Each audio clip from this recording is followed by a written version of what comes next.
Hello and welcome to the Gathering Greenwood quick guide video tutorial for searching for Oklahoma birth and death certificates. My name is Phoebe Stubblefield. I'll be leading you through this tutorial. I've ordered quite a few death certificates in pursuit of the 1921 Tulsa Race Massacre investigation, so I'll show you how I've been doing it, and I hope this information will be helpful. We'll be using two websites for this process of searching and ordering.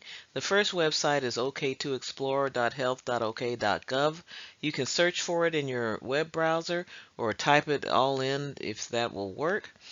Once you get to the landing page, you should see this header, OK2Explorer, and it should have these tabs below that show you that you can search for birth certificate, birth records, and search for death records. Okay, here we are on the OK2Explorer website. Here are the tabs we're interested in: search death records and search birth records. I recommend you look at the frequently asked questions page and possibly eligibility. But let's go straight over here to search death records. So you do have to know something about the person you're searching for. Often these death and birth certificate searches start after someone has identified their focal person in a city directory or census information or a family Bible. So I'll show you how this can work. If you know a lot of information about your person, we'll go with the gentleman that shows up in Mary Parrish's book at the end of it when she's giving the testimonials. I had to look up his name in Mary Parrish's book. He's P.S. Thompson, but I was able to find him in a city directory where they gave his first name as Phineas in one of the years. He is male, so we're going to give his sex. We don't know his middle name. Yes, it starts with an S, but this is where we start running into issues of how well does the index work or what information is in the index. So I recommend just starting with what you know about the first name, your best spelling of it, like how it appeared in the city directory. And I'm not going to put county of death because I don't technically know it. So I'll hit search, and if it takes a minute, that's a good sign. And so the index is returned to Phineas Thompson's. And for my information and budget, I would probably order both of these. The chances are it's the first one, and this is probably a descendant. But unless my search has led me already to know that this is, say, a descendant, I would order both of them, and I might do it anyway just for the information. So by this point, you have successfully conducted a death record search and found out that Phineas Thompson does probably have a death record that is not just some other Phineas Thompson. The one you're interested in has a death record. So that's the basic method of doing one of these searches. Now, say you wanted to find a birth record. Okay, so what if you wanted to search for a birth record? So we're back here at the home, uh, the first ordering screen. So we'll go search birth records, click on that tab, and then we'll put in the name of the person we're interested in. Now, I have not actually ordered any birth certificates in my work. The people I'm interested in from the 1920s era of Tulsa, they weren't born in Oklahoma. So I haven't had any success there. But then there's also the problem that birth certificates are not open records in Oklahoma unless they are more than 125 years old. So I haven't had any focal persons that were born before 1800s in Oklahoma either. So that's one thing to consider. Is your focal person born in Oklahoma? Were they born in Oklahoma? And can you demonstrate that you are related to them? Because you'll need to do that in order to receive the birth certificate. Unfortunately, the system, the state of Oklahoma and its contract with the ordering system, Vital Check, they'll let you order and pay. You have to pay for them to even consider that you have a request in, but they won't refund it when you find out that you're not eligible to receive the birth certificate. They keep the money for that because you pay just for them to consider your request. So We'll go through this process of ordering. So I've selected someone I know will have a result. So this is, we'll put in Mary Parrish. This isn't the actual author. This is a search for any descendants of the same name or possible descendants. Let's see how common this name is. So we'll put in female. And I don't know where this birth may have occurred, so we'll leave that blank. And if Parrish isn't a popular name, we should get fewer than 15 results, and we did. Okay, so here we have some Mary parishes. It's more common than I would have thought, but as far as ones in Tulsa County and also with the middle name E, we only have one. So for my budget, I would buy this one as the possible focal person. The other ones might be of interest, even though they're in whatever counties, but I would do more research before I ordered any of the other ones to see if I could narrow down the relationships through other records. So once you reach this part, you write down the information or print the page so you know the name and county and birth date, and then you go on to ordering. If you made it this far, let's talk a little bit about ordering. You can order through the mail. Here's what one of the forms looks like. This is for ordering a birth certificate.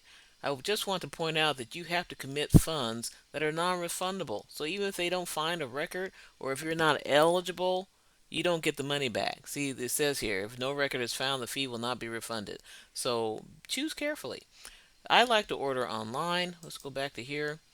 Uh, the online ordering process is fairly straightforward. Make sure you've written down the information that you're interested in, and then I'm going to right click over so I can open link in a new tab. It takes you to Vital Check. So you can get started now, and it just moves you down the page. We're ordering a death certificate. I've not tried to order any of those other forms, so you have to look into that yourself. Um, you select that state, but notice that other states are served by Vital Check. And then you have to know the county. And we're not going to go through the whole process because you have to be able to put a lot of information in, the date of death, um, and it tells you got to do something. I can't go past this without the date of death, and so we'll put in Mr. probably Thompson Sr.'s date of death, and then you have to say why. I always use personal records use, but you can say genealogy, family history, but if I'm not related to the person, I just put in that information and see the pricing. So it's $15 plus a $12.95 processing fee. If you order three separate certificates, it's $15 times three plus still this one processing fee. So I try to order multiple certificates at once just to reduce the amount of fees. You have to confirm that, and generally by this fee portion, you're just down to putting in information about yourself and then the decedent. You have to be identifiable. So Vital Check, because it's an online process, requires that you put in enough information that they can find you on a public record or credit check. They're not going to check your credit, but they'll ask you personal questions that indicates they know something about your history, like where you got your social security card or which cars you've owned. So I think Vital Check can access your old credit history, maybe not current, but old. So you have to know that in order to pay for this certificate using this site. So I'll just leave it there, but it's probably about 10 more screens before you even get to the payment part. But you don't need to see my information for that. So here's some tips in case you're not finding your individual in the search. Not everyone received a death certificate. OK to Explore will tell you that death certification in Oklahoma didn't start until 1908. And if you're looking for an African American, you may notice right away that you can't find reliable death certification. My family in Clearview, many of them did not receive death certificates if they died before 1940, and that's just unfortunately what happens. I've also noticed that individuals who had estates that went to probate, in the 19 up through the 1920s also did not receive death certificates. So there may be a record elsewhere, a probate record, if they had an estate. So that can help you get information about your relative that way. I've had great success using the wildcard indicator. I will probably have an example later in the video of what a typical death certificate looks like from around the 1920s era. That's the time period of my interest. So use the wildcard indicator when spellings may vary or if there's a chance that cursive handwriting could be misinterpreted greatly. So these death certificates are mainly completed in cursive. So between cursive writing and spelling being quite flexible, and then add to that perhaps accents in speech for between the informant and the doctor completing the form. Be prepared for some creative spelling, and then have the um, person creating the index for the state also being challenged to read the cursive handwriting, and but that is the index we're working with, one that's been through quite a few filters between the identity of the person you're looking for and that piece of paper. So if you can ever start with the city directory search, get a firm idea of what the person's name is, and then be creative in alternate spellings when you do the search and use the wildcard indicator. So let's talk about some of those times when you need to be patient with OK to Explore and not give up your search quickly. So we'll use Robert Bridgewater as the example. Notice I only did first and last name, no middle name, even though we know his middle name, and no gender. That's fine, and because that's a very marked name for sex, so we don't need to care, and we don't know the county of his death. We hit search. So we got the four Robert Bridgewaters, but we know his middle name. It's not doesn't start with L. So this is where I say they were in cursive. So whoever read the certificate versus who put it in the index. I mean, who wrote it versus who put it in the index. The person reading it might not have been able to tell that that cursive T was not an L. So this death date does go with other historical records. So this is the one I would order, and I would rank this truth higher than this error and not worry about that there's a middle name listed as L. And I would pay to get this certificate. If we edit the query, I can show you some other issues with how to order. If you didn't know what if you met him as RT Bridgewater, I usually recommend don't use the middle name. And if you're going to use R, put in the wildcard because R by itself means literally the letter R, and the index will search for someone whose name was R in this index. So if you use R wildcard, you do get Robert, and you get all the Roberts along with all the other R names. This is handy as long as there are not more than 15 responses. This is handy for looking around to see, oh, are there any relatives in the area that might have lived and died there in Tulsa or the county of your interest. So I like to do this just to look around, and if I have enough money, think about which other ones I might order, or at least look up in other records to see if I can find another way to demonstrate their relationship. So we'll try one more example to clarify the tools of the search death index on OK to Explore. So this example comes from some of the headstones we find in the section 20, the colored potter's field of Oak Lawn Cemetery. Oak Lawn Cemetery is the one we're investigating for the unmarked graves of the known victims of the Tulsa Race Massacre. So in that section we found two no, I think it was three now, defaced markers where we could not read the name of the deceased. But we could read the subscript, which was son of M and L Van. So and sometimes we could read part of the date, the part of the death date. So we took that information and we said, okay, well, let's see if we can find them. So we didn't know who M and L Van were, and it turns out there are a good supply of vans in uh, Tulsa or Oklahoma for the time period of interest, the 1920s. So we searched for van, and so it says son of, so we'll put male, and we know it's 1920s, so we're going to go with 1925, and we'll put in a plus or minus 5 years. Now that means we're going to potentially return more findings than we might normally, but we'll go with it. And yes, so it says there are 31 records, so we can't find out if we have gotten a van. So I will narrow the search to Tulsa County because all of these vans are buried in Oak Lawn Cemetery, so maybe they're from Tulsa. So we try again, and we get this list.